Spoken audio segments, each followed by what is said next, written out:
Kasi kalau presidente ka na impeach, ay wala impeach time ni Christ. It is a one-man rule.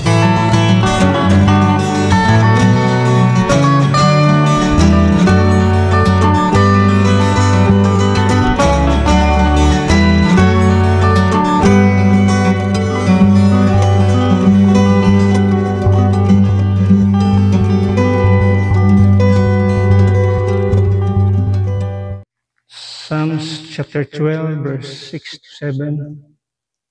Huwag masound ini. Says, the words of the Lord are pure words, as silver tried in a furnace of earth, purified 7 times. Thou shalt keep them, O Lord, thou shalt preserve them from this generation forever. So ang Diyos magapanalangin sa iyang pulong, ato ang hisgutan nining kabuntagon. 7 English Bibles as fulfillment sa gituwag og purification. Purification of the Word of God or the Bible. In our text, ato makita din in verse number 6, the words of the Lord are pure words, as silver tried in a furnace of earth. Yun dia, purified 7 times. So ang word of God, ato makita din according sa prophecy or according sa pulong sa Ginoo, iyang gi-purified 7 times. Last Sunday atong gisgutan ang 7 historical languages of the Bible, which ato makita diha nga number 7, kini number 7 nga Bible or language atong nakitaan sa history sa Biblia is the English language. So ang pinaka-kapito diha, the number 7 is the English language. Now, sa English language nga atong nakita o ikani kapito nga lingwahe o English, dunay 7 usab ka 7 ka Biblia ang gi-allow sa Ginoo as the process, proseso aron ma-purify or aron pamatud-an ang gisulti niya sa iyang pulong nga purified 7 times. So ato makita din sa atong tun-an karon kining 7 ka mga Biblia. When we say English language, we are talking about the Antiochian text. Okay, we are talking about the Antiochian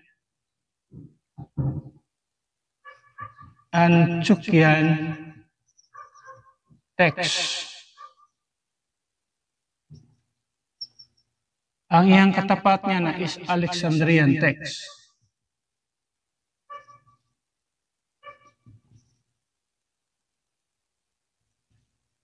So what we have is the Antiochian text. Muna ato ang line of manuscripts, line of text, ang atong English Bible nagasumikat. So this Alexandrian text, ato nang hisgutan karon kung sa Biblia nga dinha. Naay English Bible nga diya pero dili siya sa ato ang line of manuscripts. So ato nang nahibaluan atong labay nga dunay more than 5,000 manuscripts nga naa dinhi. Dinhi sa iyaha sa Alexandrian text is naa sa 45. So muna iyang ratio bali. So when it comes to sa gitawag og evidence sa iyang proof, mas daghan siya og prueba, mas daghan siya basis ang Antiochian text compare sa Alexandrian text. Ug diha nagagikan ang ato ang English Bible karon atong paghisgutan. Now, nganong wala nato gina-include ato nang makitaon niya. Ito natay gitawag enemy of the Bible. Doon na siya opposite, doon na siya opposition bali. So, una nga Biblia nga atong tagaagpagtagad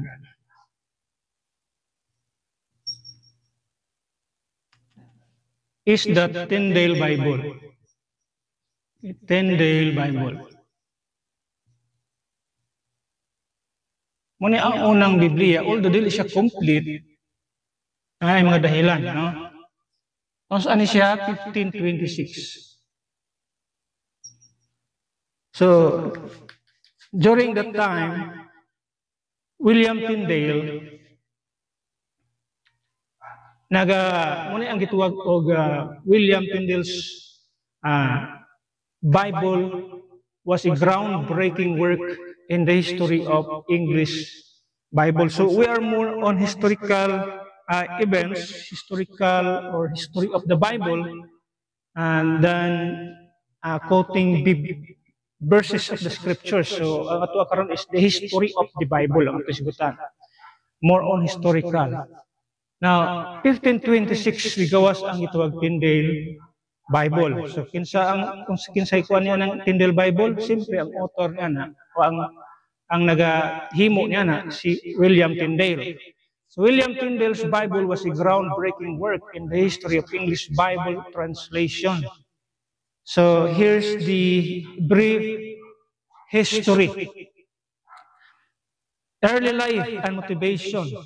So makita din William Tyndale was born around 1494 in Gloucestershire, England. Educated at Oxford and Cambridge. So di siya basta-basta eskwelahan. Sikat kay nga mga eskwelahan. Even until now, nag-exist ang maong nga mga university. Oxford and Cambridge still naapa na sa atong panahon karon madunggan pa nato na siya. He became proficient in several languages, including Greek and Hebrew. So, proficient siya. Aning gituwag lingwahe sa gituwag Hebrew and Greek. Inspired by the Reformist ideas of Martin Luther. Now, remember Martin Luther was the muna siya gituwag og murag na ilado kayo sa tanan nga mga sa time of Reformation, no? Protestant Reformation. Martin Luther was the one pinaka well-known sa iyang grupo. So, ato makita din he was inspired by the Reformist ideas of Martin Luther and others. Tyndale was determined to make the Bible accessible to common English speaker. Now, ato siyang translation efforts. Tyndale began his translation work in the early 1520s. So, ang iyang goal din is to translate the Bible directly from the original Hebrew and Greek text. So, dili sa gituwag og Latin Vulgate, which ato makita din Latin Vulgate was the standard in the Catholic Church. So Latin Vulgate nga translation muna gigamit sa mga Catholic people as standard sa ilang simbahan. So nganong di nato na gamiton karon kanang gituwag Latin Vulgate. So makita nato na sa atong discussion. The Latin Vulgate is a Latin translation of the Bible, commissioned by Pope Damascus I in the late 4th century and primarily translated by Saint Jerome. It was intended to provide a more uniform and accurate Latin version of the scripture. As various Latin translations existed at the time, the Vulgate became the standard Bible for the Roman Catholic Church and remains so for many centuries. The name Vulgate comes from the Latin word vulgata, meaning common or commonly used. So, at makita din nga si William Tyndale, yung translation, wala niya gibase sa gituwag og Latin Vulgate.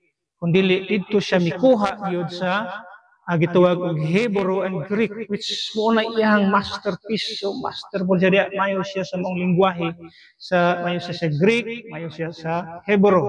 So there's no problem with him translating the gituwag og the Hebrew and Greek manuscript into English language.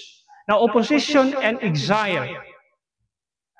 the church and state authorities in England were opposed to the translation of the Bible into vernacular languages, fearing it would undermine their control and lead to heresy.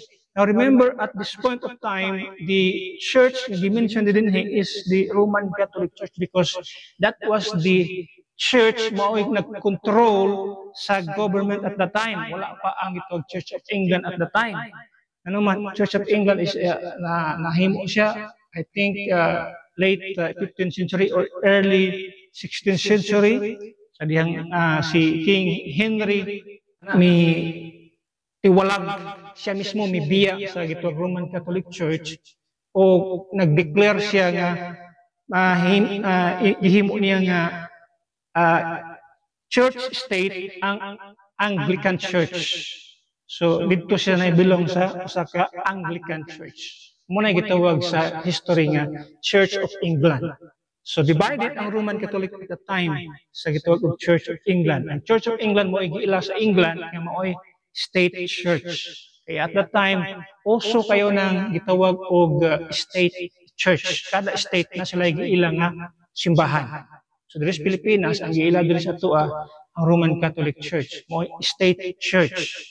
Sa ilang lugar naapod sila. Now only the Baptist people nga wa mo dawat yan ang klase sa gitawag og offer. Even though doon ay mga offer sa, I think sa nga mga part gyapon sa Europe nga mga nasod nga nag-offer sila nga himuon silang church state or state church. Sila ang ilon, sila ang mo'y bearer, himuong bearer nga as a nation mo ni ang among ilhon nga state church. Only the Baptist people wala mo dawat yan, because the Baptist people at the time believe the separation of state and church. Until now mo ni ato ang tawag stand. Why ka lambigitan ang gobyerno diri sa simbahan, o sa simbahan ngadto sa gobyerno. Mo nang di ko kasabot aning uban nga mga pastor nagpaila-ila nga mga Bible believer nga nag-ila kuno Ginoo, pero ang mga post sa ilahang gitawag og although do not church and state separation, pero that doesn't mean nga di ta mo ilas pang gobyerno. We are pro-government. That's why di ko makabot ang utok ni mga pastor nga nagpaila-ila nga mga pastor nga nagdadalag Biblia pero mga anti-government. Unsang klase ni nga mga pastor? Unsang klase ni nga gadadalag Biblia, gatudlo sa Biblia? Unsang gilaksi na siguro nila ng ilang Romans chapter 13 sa ilang Biblia? Wala na siguro sila Romans 13 siguro. Ano naman? Anti-government man kayo. Tungod lang sa ilahang gitawag leaning. Actually, that is political leaning. Pasabot niya na doon na lang sila gisportaran nga sa politiko. That's why di nila madawat ang usa ka politiko. We are not supporters of any sa gituwag og kinsa ng politiko diha nga ilado. As long as kinsay naglingkod sa panggobyerno mo na suportahan nato according sa Biblia. Ang mga pastor ng mga mga hinungdan nga mga tao mag-post og mga pwede maamot lang og nagampo basta sa panggobyerno. Ang kuan ra ba, ang argument ra perti kalayo sa kamatuoran. Mayroon tag tinuod ang mga argumento, perti ra bang layo sa kamatuoran. Ang gipaminaw kadto pong mga marites nga mga tao nga nagsabwag ra pug kadaot sa katilingban. Klaro na kayo. Mga bakakon ka ng mga tawhan, suportaran pa yun. Ang atong King James Bible, klaro kay gisulti sa Biblia diha, although the not separation of church and state, but we are not commanded. Ang Dios wala maghatag og mando sa Biblia nga maging anti-government kita. We are always sa Biblia. Ang sulti sa Biblia, be subject to the higher powers or authority. Sa may authority diri sa ato as kalibutan, o diri sa ato ang nasod, gobyerno na. Doon ay tulo ka institution gi-instate ang Dios. family, government, and church. Mga tulo ka institusyon na iyang gipundar sa kalibutan. Every institution ordain sa Ginoo ug way tao dapat nga mag bugal-bugal niana. So muna ito makita din back to our text because we are gitawag og talking about King Henry nga ni separate siya sa grabe ka powerful na pag-control sa church at the time, which is the Roman Catholic Church. So, ni separate siya. Pero bati ang iyang separation, it is because ang reason niya, tungod kay lang siya allow nga i-divorce iyang asawa, ni-separate siya. So, that is bati nga reason. But nevertheless, at makita din na gigamit sa Ginoo nga turning point ang mao nga panahon. But continues sa ang discussion about sa gitawag Tyndale Bible. Yun dito makita, facing persecution, Tyndale fled to continent, working in places like Germany and the Low Countries, which in our modern day Belgium and Netherlands. So the New Testament sa iyang translation, 1526, Tyndale's English translation of the New Testament was published in Worms, Germany. Copies were smuggled into England. Now remember nga nung sa Germany, it is because he fled sa gitawag from England niadto siya sa Germany, which diha ang pinaka-powerful pod nga stronghold pod ni Martin Luther sa mga gitawag og Protestant gitawag reformers, mga reformers na dinha. Protestant Reformation, pinaka-stronghold nila ang Germany. Because Martin Luther was a German priest before he was converted. Sa ito makita din copies were smuggled into England. Ang iyang mga nahimo, mga translation niya ng mga Biblia, ipadala niya sa England, pero turo mga sikreto nga mga pamagi, dili nagisakuan nga naman kay balo siya nga kining iyang translation gidumtan and kinsa may nagdumutan ni walain the Roman Catholic people na priest dili gusto nga ang Biblia ma-translate sa English. Okay lang sila kung dili sa Greek and dili sa Hebrew and Greek manuscript i-translate. Okay sila kung gikan sa Latin Vulgate. For example, kinamay before naiuna nga Biblia nga na-translate sa akong kasulti si John Wycliffe. Ito na hisgutan niya sa katapusan. But ato makita din ang iyang mga translation were smuggled. Iyang ipadala dito sa gitawag o England. So iyang ipadala dito ang iyang mga translation. How about the Old Testament? Tyndale continued his work on translating the Old Testament, completing the Pentateuch. That means the 5 books of the Old Testament, Genesis, Exodus, Leviticus, Numbers, and Deuteronomy. Iyan ang gikumpleto. So, nagpadayon siya translate. And in 1530, in the book of Jonah, in 1531, he was unable to complete the entire Old Testament before his death, but his translation laid the foundation of the future English version. Now, how about his arrest and execution? Tanawa ang kinabuhi ni William Tyndale. Tyndale was eventually betrayed, arrested in Antwerp in 1535, and imprisoned. After a year and a half in prison, he was tried for heresy and treason, convicted and executed by strangulation before being burned at the stake in October 1536.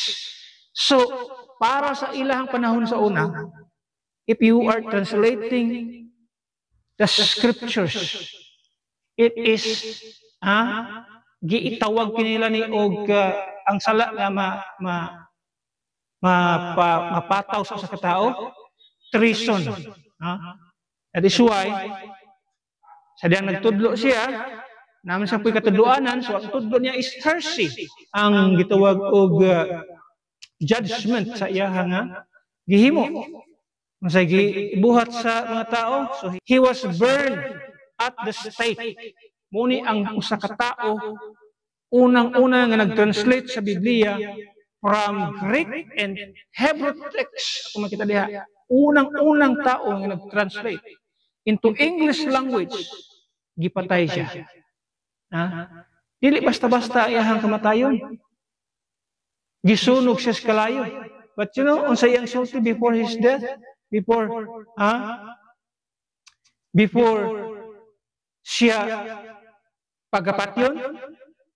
According to history, William Tyndale's last word or prayer before his execution were reportedly, yun siya, Lord, open the King of England's eye or eyes. Muna iyang pinaka-pagampo, Lord, ablihi ang mata sa hari sa England. Ya kini akong Biblia o kini iyang pasabot kini iyang translation mapunta sa daghan kayo nga mga tao muna iyang gusto nga may tabo. That's why muna iyang prayer, Lord, ablihi ang mata sa hari sa England.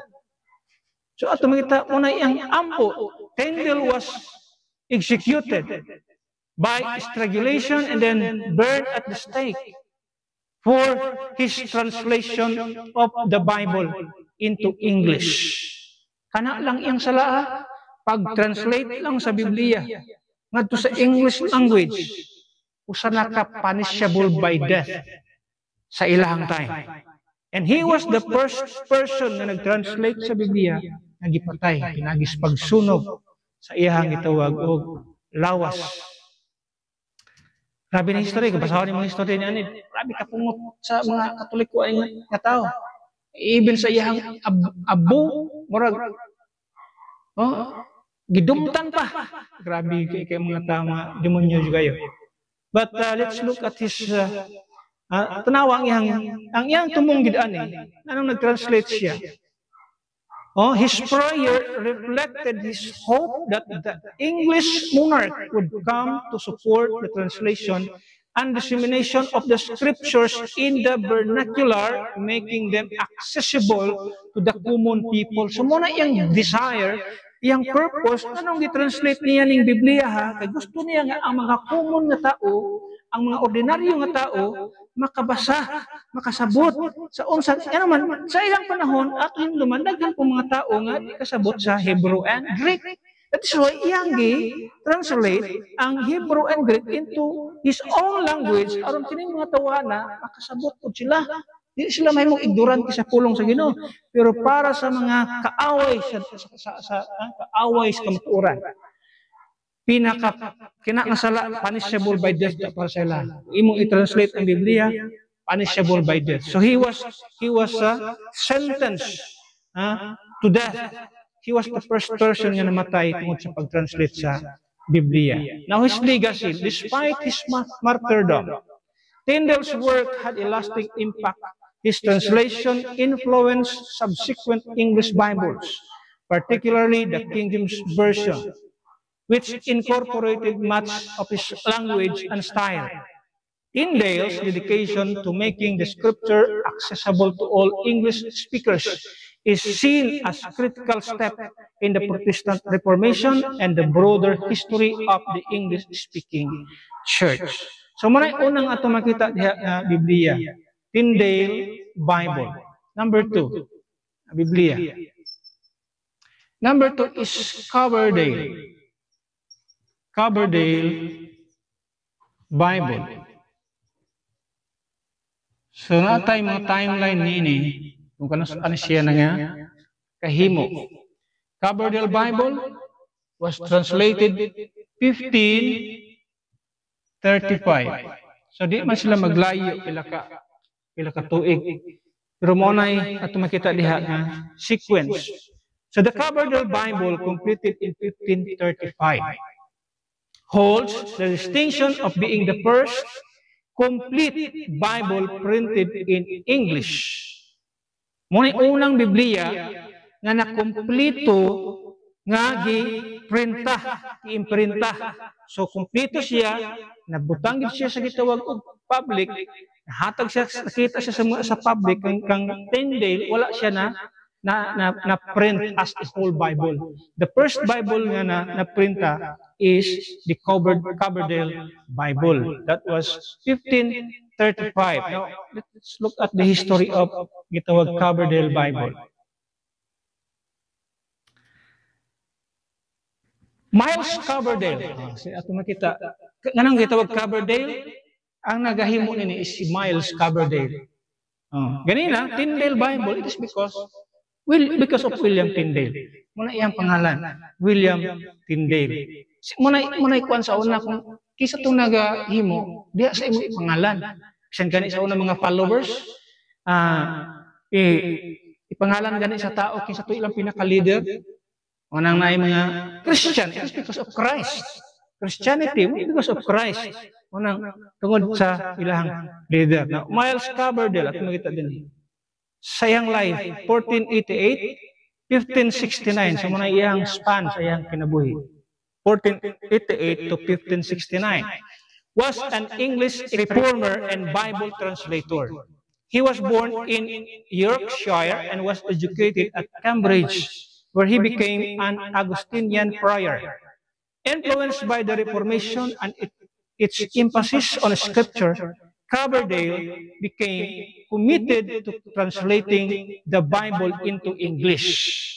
So the translation, Coverdale was not a proficient in Hebrew and Greek. So kininga tao, baliktad sila. Kanina si William Tyndale is so proficient. It comes to Hebrew and Greek languages. Maayo ka siya. Pero kini si Coverdale, dili ka siya maayo. No? He was not as proficient in Hebrew and Greek in some of his contemporaries like William Tyndale. He relied on earlier English translations, including Tyndale's New Testament and his incomplete Old Testament translations, as well as Latin, German, or other sources. Coverdale translation was done during a period of exile of the European continent due to the anti-Reformation stance of the English authorities. Now remember, aning a time, grabing away-away ani. Both sa itong Roman Catholicism and Protestantism, grabing ilang away aning a time. Marabag, basta kuyaw ni nga mga panahon. Ang makaluoy din ang mga Baptist aning time. Nga naman ng panahon, wala nila pag-ila sa church state, kanang pag-ingon nila nga doon na separation ang church and state. Muna gusto sa mga Protestantism and Roman Catholicism. O di sila grabe, persecute po pag-ayo. Usa sa mga dahilan nga sila persecute pag-ayo. Sa iyang publication, the Coverdale Bible was printed in 1535 in Zurich, Switzerland. It was the first complete Bible to be printed in English, encompassing both the Old and New Testament, as well as the Apocrypha. Now remember nga nung na-Apocrypha nga time, it is elo. Sa ilahang nasod, balaod na ang Biblia na ay siya'y Apocrypha. Apocrypha na asya. Ipang insert lang siya din sa mga Biblia. Pero unlike sa King James Bible ato makita na wala, gibutang siya sa tunga. Between sa Old and New Testament books, in between sa Malakay and Matthew, diya gibutang ang apocryphal books. Dili sama sa uban nga gibutang din sa insert sa rapita siya gibutang diha. But sa next edition ato makita nga gitanggal na siya sa King James Bible naman. Di gid siya pwedeng dawaton as sacred books. Pwede sure siyang part sa historical pero dili siya part sa sacred books. Ano man. Kay naay lagi basis, there are three bases yang usa ka libro ilhon siya nga manuscript or kining sacred books. Dunay tulo ka basis niya na. Ang isa dapat sulat sa mga apostles and dunay mga eyewitnesses. Usa na sa mga basis. Kana bang imong libro? Kana bang imong New Testament books? Kini ba nga book, pag isulat ba ni siya sa apostol? Pag yung sulat sa apostol, check, pasar. So, pag dili may balaan, kinsay nagsulat ang mga libro ha, dili siya kapasar as canonical or canonical books or canonized books. Muna nga, pwede siya nga i-reject. Wala na itabo sa apocryphal books sa next nga edition sa King James Bible. Wala siya gi-appear. So, ato makita din ha, while Coverdale's translation was not authorized by the English Church or state, it found favor with reformist circles and was distributed clandestinely, or in other words, in a secretive manner in England. So, bisan tuod wala siya gi-authorized by any church or any state, still, acceptable siya sa mga Protestantism or Protestant people, Protestant o sa mga reformers at the time. So, acceptable nila ang maong Biblia. So, nanduan na sila yung mga Biblia nga naa makita karon. Dili itong mga scroll lang or mga books lang nga sa Greek text lang nila mabasa o sa sila mag-agad lang sila sa ilahang kinsa ilang leader ba nga mosulti din na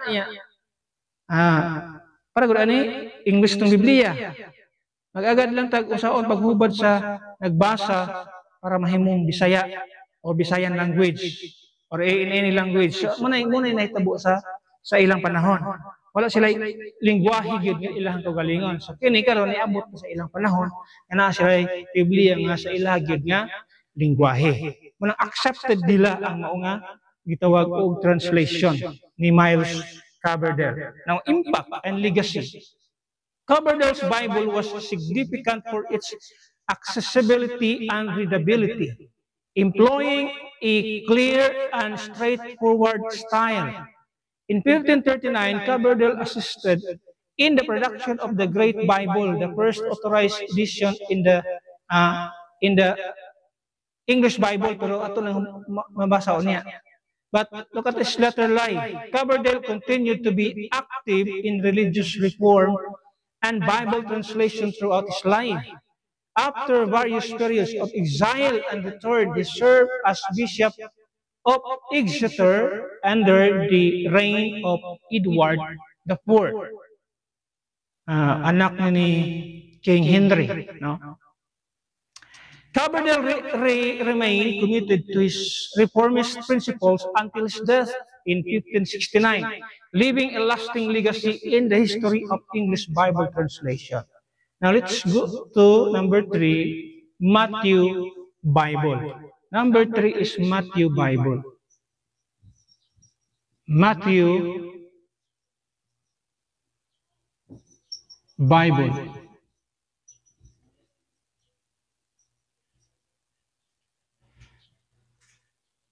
It is 1537. 1537. Matthew Bible, 1537. The Matthew Bible, also known as Matthew's version, was a significant early English translation of the Bible. Here's a brief history. Now let's go to his background, or the background and translator. The Matthew Bible was completed in 1537, and it is attributed to John Rogers, who is the pseudonym or alias or aka or also known as Thomas Matthew. Actually, kining Thomas Matthew Bible, yun ang tinuod niya ngalan. Iyahala ning Elias, pseudonym ang tawag. Ano man? Anong iyang gi-alias? Anong dili iyang ngalan gibutang diha? Anong dili Rogers or sige tawag og John Rogers ang gibutang siya man jud tinuod nga ngalan ana. Anong Matthew ang iyang gibutang or Thomas Matthew? It is because or to avoid persecution, because at the time grabe ang persecution. Now remember ani nga time, grabe ang murag gubat ani sa spiritual aspect. Kahit kamo sa Biblia, grabe yun ang maong panahon. So the Catholic Church kanunay na silang persecute kaysa itong ilang i-persecute. And due to persecution, naghimo siya alias. So, sa iyang trabaho, instead, iyang pangalan tinuod is John Rogers, so iyang giilisan og Thomas Matthew, ug mao iyang gibuta Matthew Bible. So, wa niya gidala ang tinuod niya nga pangalan nga si John Rogers tungod sa grabing persecution at the time.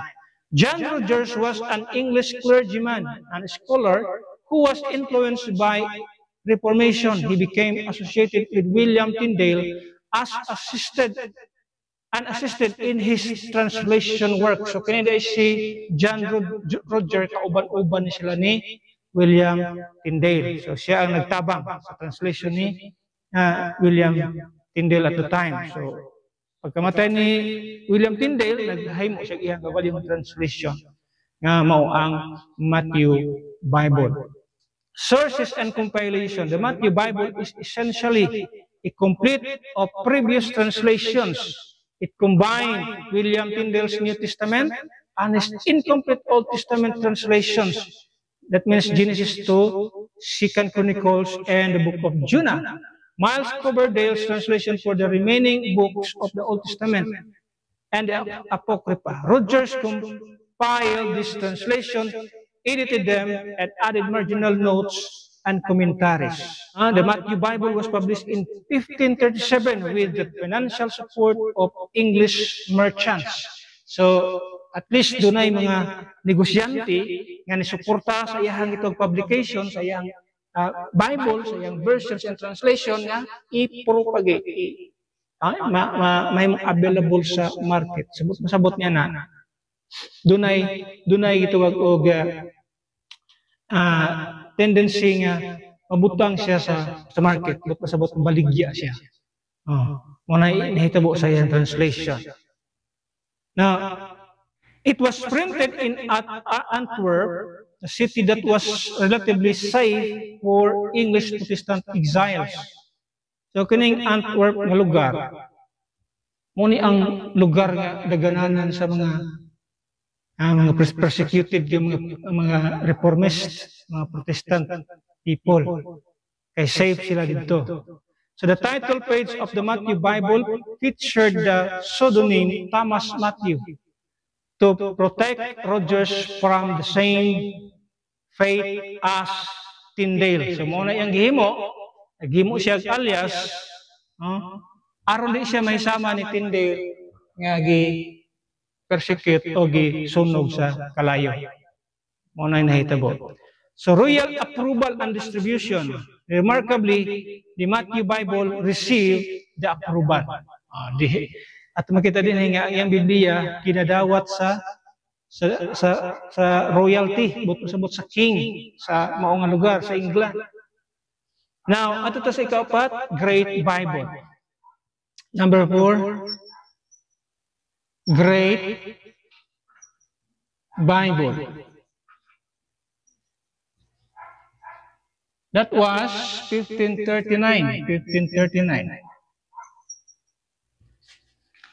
So Great Bible, the Great Bible also known as the Chain Bible, was the first authorized English Bible and played a significant role in the spread of the Reformation in England. Here is a brief history. Background and commission. The Great Bible was commissioned by Thomas Cromwell, Chief Minister to King Henry VIII. Thomas Cranmer, the Archbishop of Canterbury. So, although dili jud ang king ang nag-authorize, pero ang iyang Chief Minister, si Thomas Cromwell. Si Thomas Cromwell, Chief Minister to King Henry VIII, and then Thomas Cranmer, the Archbishop of Canterbury. Muna si Thomas Cromwell. It was intended to be an authoritative English translation that could be read publicly in churches, aligning with Henry the Eighth's breakaway from the Roman Catholic Church and establishing of the Church of England, which is also known as the Anglican Church. So ano yung time ni breakaway si Henry the Eighth biya siya. Kung sa reason, at makita na siya, history, translation, and sources. The Great Bible was based on previous English translation, primarily those of William Tyndale and Miles Coverdale. Can you imagine? Tanawa ang prayer ni William Tyndale.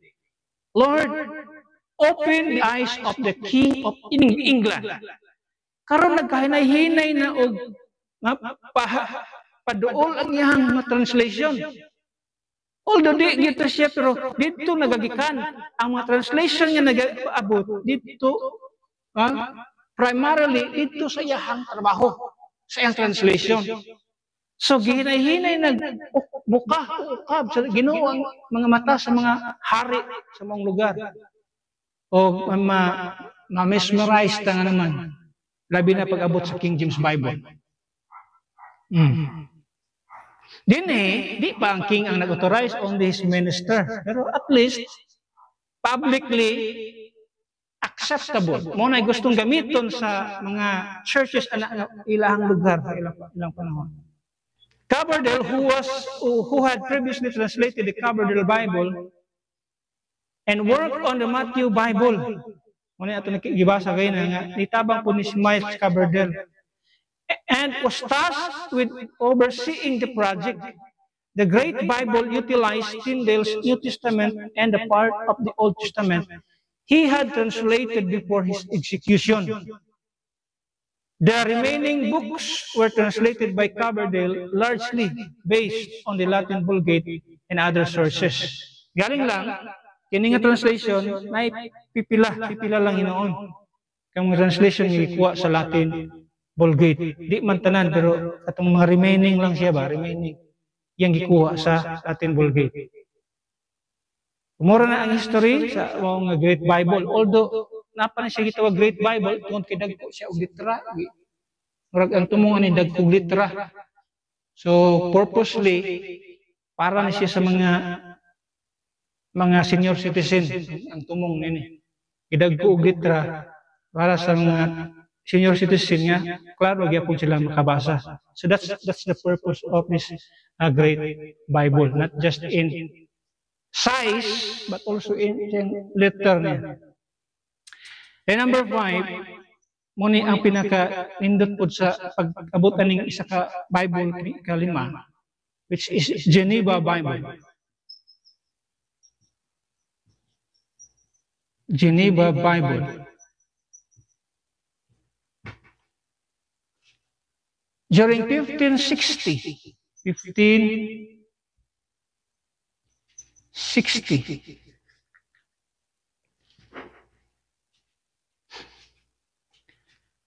sa Geneva Bible, at makita din the Geneva Bible first published in 1560 is one of the most historically significant English translation of the Bible. Muna siya ang when it comes to history of the Bible, the most significant English translation ang gitawag og Geneva Bible. Now let's look at sa iyang background and context. The Geneva Bible was created by a group of Protestant exiles in Geneva, Switzerland. These exiles fled England during the reign of Queen Mary the First. Queen Mary the First is the daughter of King Henry VIII. And this queen, na silaing tawag sa yaha, gitawag siya Bloody Mary. Ano gitawag siya Bloody Mary? Kini si Queen Mary, she was a staunch Catholic who persecuted Protestants and even killed 280 Protestants. Can you imagine ani? Kini nga queen, tawag siya og Bloody Mary. It is because karabi ni siya ka devote ni siya nga Catholic, unya di siya gusto sa mga Protestante, pamatyo niya. So daghan ang mga Protestante na matay tungod ani nga nga queen. Manang bloody queen ang tawag sa yaha. So, ani nga time, the translation work was led by key figures such as William Whittingham, who was assisted by scholars like Miles Coverdale, John Knox, and others. Translation efforts. The Geneva Bible was translated directly from the original Hebrew and Greek texts. So, like sa gitawag Tyndale Bible, it was translated originally or directly from the original text, Hebrew and Greek text.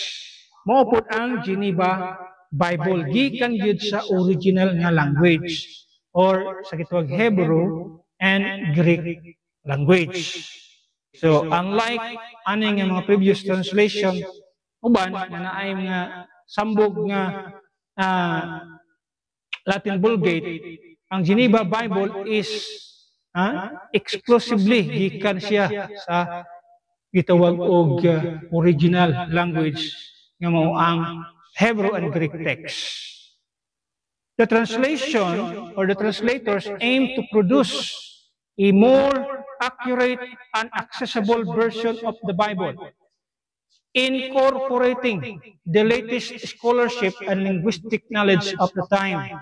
So, gina-incorporate nila, isa itong ilado sa ilang mga panahon, ilado ng mga tao, ng mga linguistic ng mga tao, gi-incorporate nila, o tabang tadali, mag-translate ta, ang Biblia, nagikan yun sa Hebrew and Greek text, nato sa English language. So, muna ang Geneva Bible. So, publication. The first edition of the Geneva Bible was published in 1560. Anayang date. It was notable for being the first English Bible to use verse division. Dinhi pa nagsugod ang Biblia nga doon na siya'y verses. Kanang atong makita sa itong Biblia karon nga verse chapter, verse sa Bible, dito na nagsugod sa Geneva Bible. Unsa na itong Tyndale, unsa na itong Coverdale, Matthew, and Greek Bible, unsa na ito? Mura na ito, history, ang ilang nakilibasa dito. Sulat ni Matthew, tibok na sulat ni Galaray, mura history lang siya, mura sa kalibro, nga na siya, ang libro, muna sulat, ang history niya. Pag abot sa Geneva Bible, it was divided into verses. Ang Biblia at ang time. So the first published nga Biblia nga doon na mga bersikulo. That is why sa ato makita din una na mga bersikulo. We can locate kung gusto natin i-locate at ma-memorize kung gusto natin i-memorize sa ka bersikulo. O salamat nining mga tao nga gigamit sa Ginoo aron magbutang og mga verses sa Biblia, chapter sa Biblia, verses sa Biblia para dali siya nga ma-locate. Muna kanindot ang nahitabo ining gitawag og Geneva Bible. Nalang siya problema. Ito na makita karon sa problema niya. Nga, dili po siya madawat-dawat sa uban nga mga denominations at the time. But, the Geneva Bible, mo pinakaunang Biblia nga nag-publish na doon na siya divisions sa verse divisions sa gitawag. Which greatly facilitated reference and study. Tinuod na siya. Tungod din yung mga verses sa Biblia, dali na estudyuhan ang pulong sa Ginoo. Kung wala ni siya, lisod estudyuhan ang pulong sa Ginoo. Lisod ilocate. But because of this God-given ability, na ilang nabutangan o versikulo ang mga books, karon gipadali ang pagtuon sa pulong sa Ginoo. The Geneva Bible was also printed in a smaller, more portable size compared to previous Bibles, making it more accessible to the general public. Kini atong Biblia karon wala ra ni dinhi katumbas ang Biblia sa unang panahon. Ang Biblia sa unang mga panahon perting dagko kaya ang mga Biblia sa unang panahon. Pasalamat nga sa ato pang gagmay na ang Biblia karon. Feature and innovation. The Geneva Bible include extensive marginal notes and commentary, providing explanations, cross-references, and theological insights. These notes reflected the reformed theology of the translator. Dinhi sila nagka-problema. Ano man? Ang translator, reformist or Protestantism. So, ang ilang mga theological insights, ang ilang mga gitawag explanation, ang ilang mga komentary sa dapig sa ilang denomination. So, munang dili siya madawat-dawat sa daghan-daghan pud nga mga tao. Although acceptable gid siya sa gitawag Protestantism, pero sa uban niya mga tao dili siya acceptable. It is because tungod kinaa sila yung mga notes nga ikipangbutang sa kilid, mga commentaries, mga theological insights, which nakadapig sa ilahang stand. So muna'y dako nga gitawag problema sa Geneva Bible, na di po siya madawat-dawat nga naman, tungod sa mga notes nga ilang ipangbutang. Yan nga Biblia. It featured a more readable typeface and clearer layout than earlier English Bibles. The Geneva Bible also included maps, illustrations, and other helps to enhance understanding. Kung po yung Biblia, nagpauso nga, tingnan nilang Biblia. Kabantay mo sa una, mga Bible na yung mga mapa, ay mga mapa pambutang din ha. So, they are the one, nag-introduce niya na ang Biblia nila ay mga mapa. Mapa sa Israel, mapa sa road ni Moses, mapa sa missionary journey ni Apostle Paul. So, na yung mga mapa.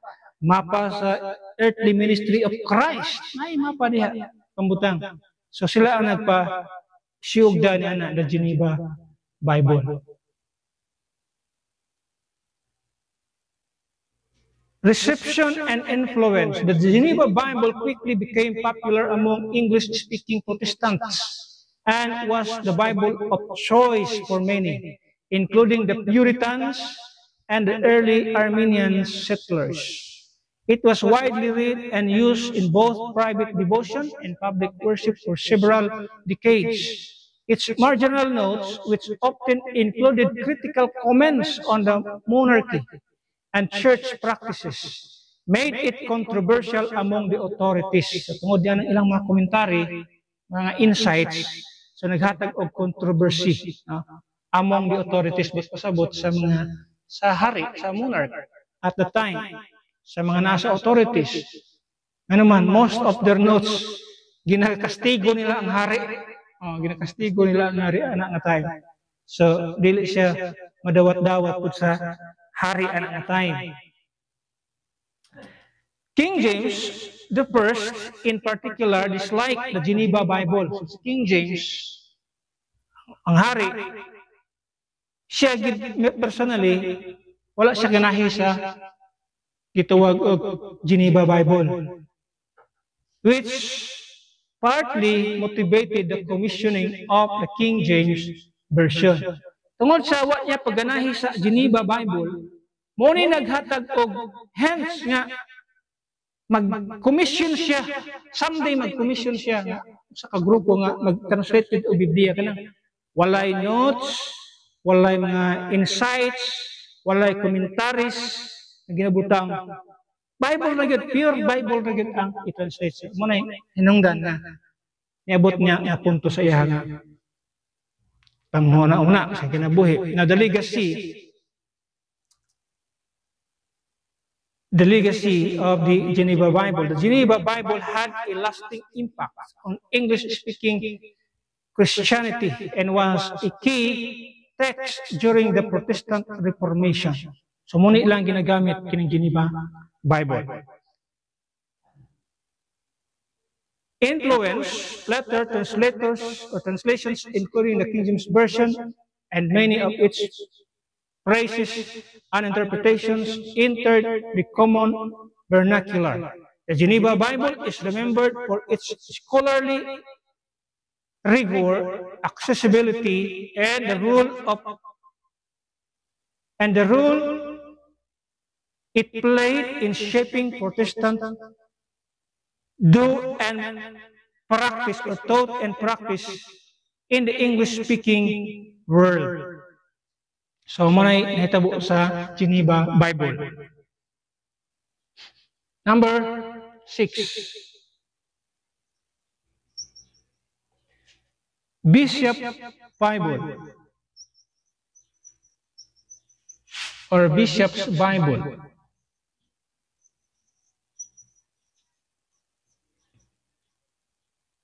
(1568).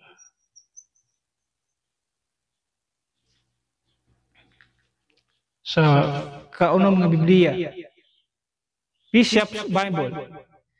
The Bishop's Bible, published in 1568, was an English translation of the Bible produced under the authority of the Church of England.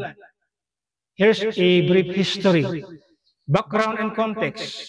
The Bishop's Bible was commissioned by Archbishop Matthew Parker of Canterbury in response to the widespread use of Geneva Bible, which was favored by Puritans and contained marginal notes that were seen as controversial and politically subversive by the English monarchy and church hierarchy.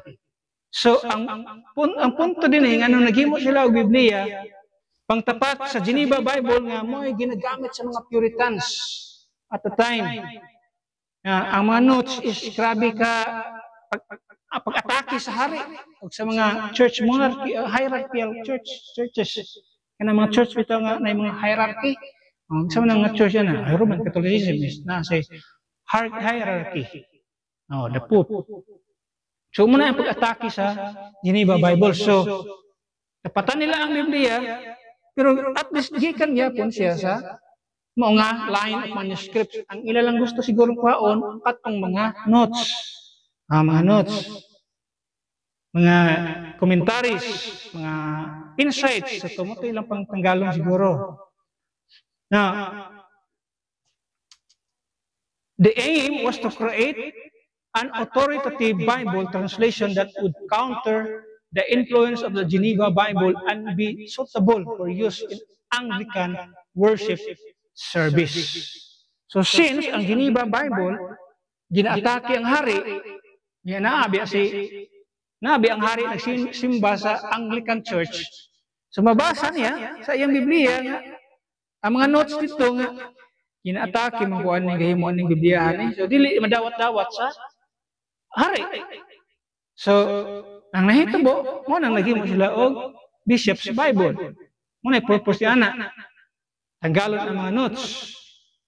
Translation team and process. The translation was undertaken by a team of bishops and scholars.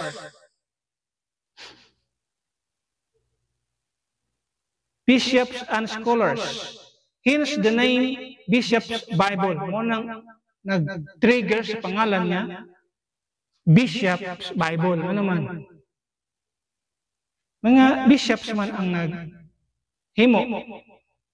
Each translator was assigned specific books of the Bible to work on, with the entire project overseen and coordinated by Archbishop Parker.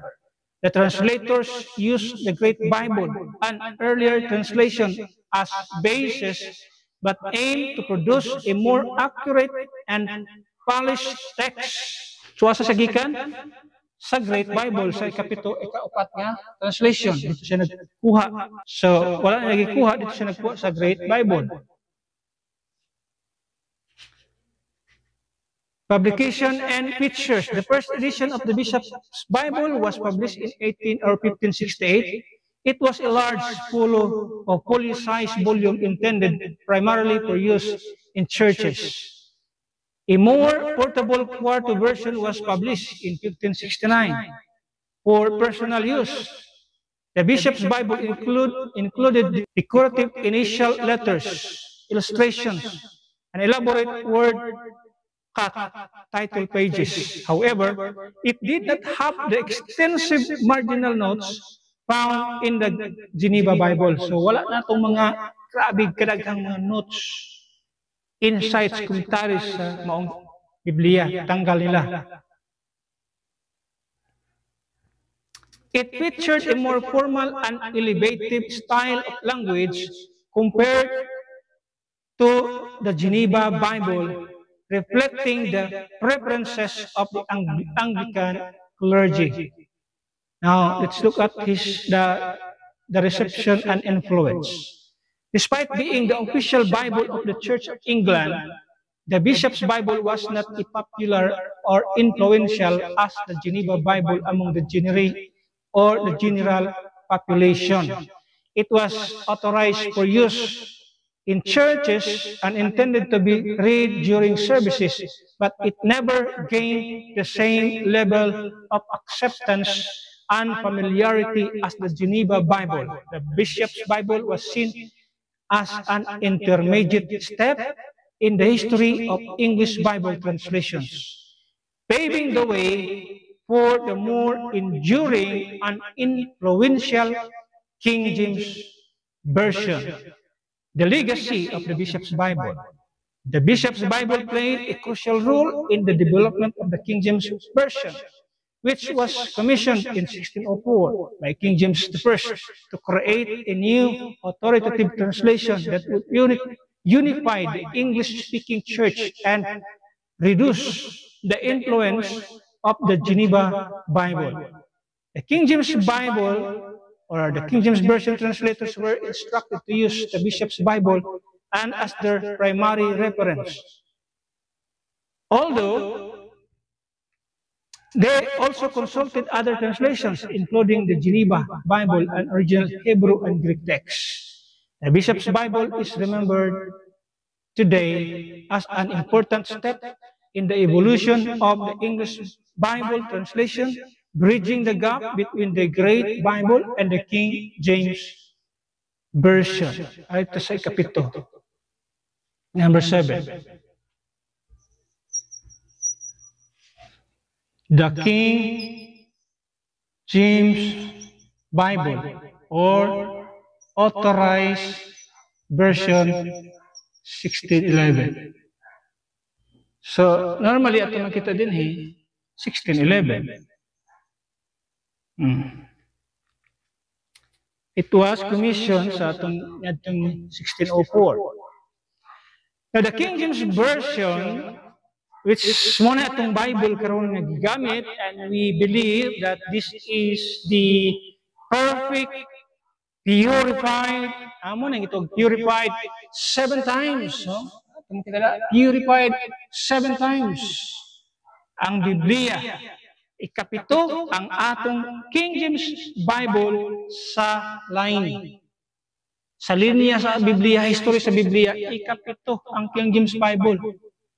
7 English Bibles as fulfillment of purification. Atong ibasa ganina, purified 7 times. Kini nga Biblia nag-exist siya, pero until sa katapusan sa ikapito, dito ang gituwag, nakita nato as what the Bible says, purified 7 times. So this is now the perfect and purified, preserved Word of God. Muna King James Bible na ito ang barugan. That is why we believe with all our hearts na itong King James Bible, maunay pinaka-insakto, pinaka-accurate, maunay pinaka-preserved, purified, perfect nga Biblia sa atuang panahon karon. So the King James Version, also known as the Authorized Version, is one of the most renowned and influential English translations of the Bible. Here is a brief history. The King James Version was commissioned in 1604 by King James I of England. The primary motivation for the new translation was to create a single authoritative version of the Bible that would be acceptable to both Anglicans and Puritans, thus reducing the religious conflicts that were partly fueled by the use of various version translations, such as the Geneva Bible and the Bishop's Bible. So doon na, sa una pa, doon na pagkakonkuan sa ilang translation, pero kung iumuhula na, parehas lang doon sila gikanan. So di man jud na sila magkasinabot kay dinhi nagbutang og daghang kayo mga notes nga di ganahan ang hari. So di gyud sila di magkadawat-dawat. So karon usa ka hulugan nga paghimog Biblia nga usa para sa kinatibuk-an. Dapig walay dapigan, walay Puritan nga dapigan, walay Anglican nga dapigan, o wala po'y Catholicism nga dapigan. So walay grupo nga dapigan, neutral ang mong translation ang King James Bible. Unay katuyuan na King James Bible.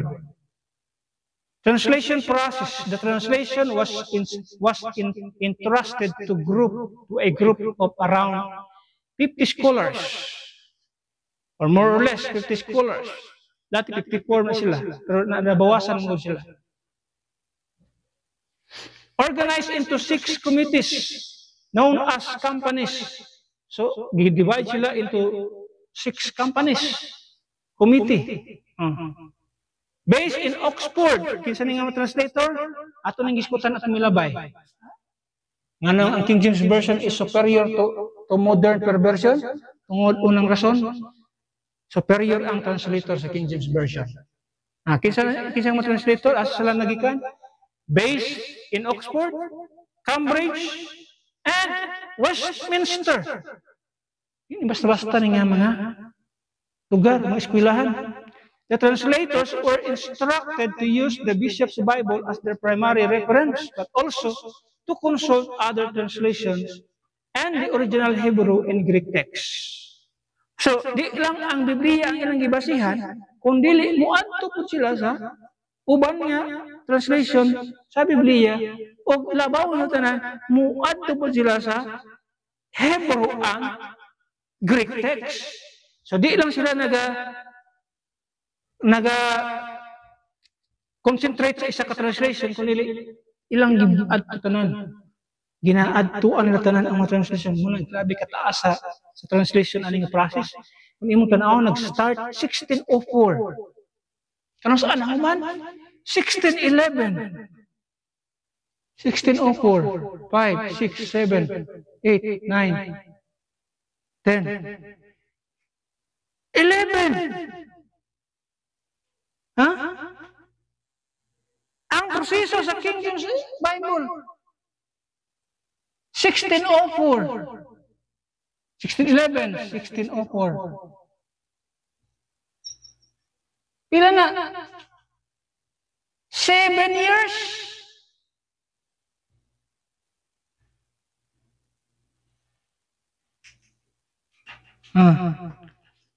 Ikapito nga Biblia, sulod sa 7 ka tuig. Manang di kadudahan ang King James Bible. 7. Kung imong estudyuhan ang Biblia, ang King James Bible, when we talk about 7 of 7, at na-video na sa YouTube nga, the 7 of 7 sa gitawag o King James Bible, ma-amaze kang magtanaw kung unsa ka grabe gyud ang Biblia, ang King James Bible.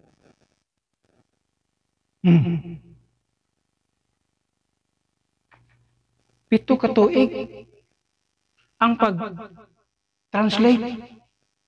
Ikapito sa tanan nga Biblia sa English sa mao nga linya. Kay dinhi man atong linya karon. Human 7 Bibles, English Bible.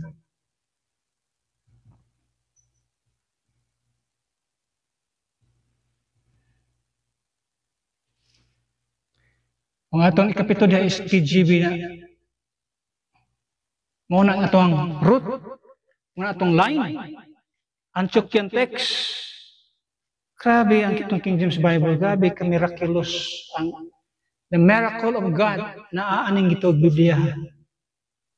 So the translators were instructed to use the Bishop's Bible as the primary reference. Atong ibasa gayna. They were guided by a set of 15 specific rules designed to ensure uniformity and reverence in the translation. Grabe, na sila 15 rules, set of rules, ilang ginagamit. para makuha ang uniformity and reverence in translation. So di basta-basta nga pagka-translate lang. Gina-rever sa mga translators ang King James Bible at the time.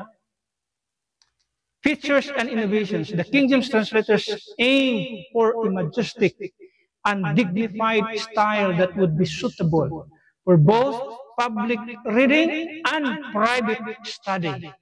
At makita din na, the translation is known for its beautiful and poetic language, which has had a lasting impact on English literature and language. That is why kung magbasa ka sa King James Bible, kayo ka, grabe ka poetic niya pagka-forma. Ano man, unay allows Ginoo sa ilang translation. The King James Version included marginal notes for variant readings and cross-references, but avoided the extensive theological commentary found in the Geneva Bible. So, ang mga extensive at theological commentaries wala na nag-appeal sa King James Bible. Publication. The first edition of the King James Version was published in 1611. It was printed by Robert Barker, the King's printer, and included the Apocrypha, which was later omitted in many Protestant editions. Initial printings contained several typographical errors which were gradually corrected in subsequent editions. That is why ang atong King James Bible, doon ay mga editions, not revisions, editions, tungod sa mga typographical error. Reception and influence. While the King James did not immediately replace the Geneva Bible in popularity, it gradually gained acceptance and became the dominant Bible translation in the English-speaking world by the mid-17th century. The King James Version was used in Anglican and other Protestant churches and became the standard for public worship, private reading, and scholarly study for centuries. Its influence extended beyond religious context, deeply affecting English literature, culture, and language. Yung anak ka, kabantugan ng atong King James Bible, the legacy. The King James Version remains one of the most printed and widely read books in history. Its praises and expression have entered common usage, and it has had a profound impact on Western culture and thought. Despite the emergence of many modern translations, the King James Version is still cherished for its literary qualities and continues to be used by many Christians or Christian denominations around the world. Muna ito pito ka mga Biblia. Now, ang sama ng enemy of this Bible, natay gitawag o gitang research kaya ni Wycliffe Bible, the Wycliffe Bible. Actually, muna unang na produce Wycliffe Bible.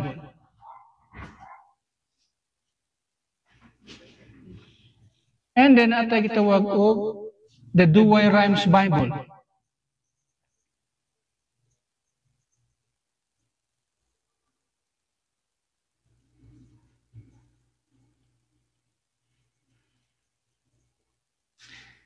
Muni ang enemy sa atong Biblia.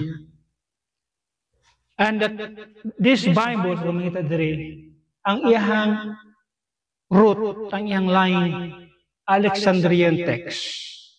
So nga nung kining Wycliffe Bible, wala gidawat sa ato ang pito ka mga Biblia. Although English siya, pinakauna, 14th century.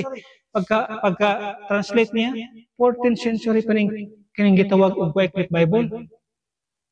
Pero nga nung wala siya nadawat-dawat sa diri nga grupo.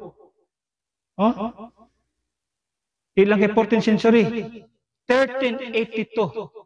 The Wycliffe Bible was completed 1382.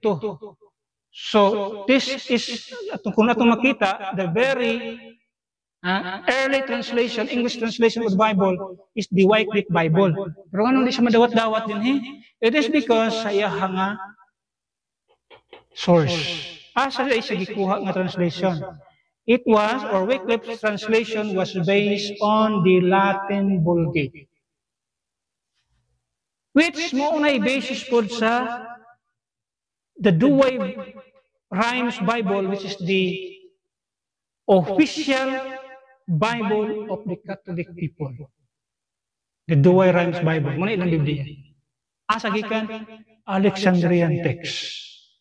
Dili siya madawat-dawat sa tuang line tungod kay lahi ang ihang source. Alexandrian versus Antiochian, managlahi na sila. Hindi na sila pwedeng mag-uban. Yan naman. This is a corrupt text. This is a pure text. Look at the proofs. Mga proofs niya, evidence. 5,000 plus manuscripts. Compare sa 45 manuscripts. Which di pa yun magkasinabot. O muna'y source ilang Biblia. Una ang history sa Biblia. Importante kayo. Anong mo yun nga? Anong King James Bible man mo? Look at and study the history of the Bible. Kaya kung makahibalo ka sa history sa Biblia, di yung ka mo gamit o mga bagong Biblia. Kasi pala yung Biblia din modern. Ano saan ang modern? After 1881. Pag-abot atong 1881, na humani, Wishcott and Hort ang ilang gitawag o Greek text, din hiniabot ang mga modern version or versions of the Bible. Mauna silang family. Kini mauna ang family sa King James Bible. Unang importante kayo ang history sa King James Bible because the King James Bible at makita din is the only Bible nga makita nga wala kit-twist ang ato ang gospel. Walay twisting sa gospel na makita. We can read the pure gospel. 1 Corinthians 15:1-4 makita mo, mabasa mo ang pinaka-pure nga gospel nila.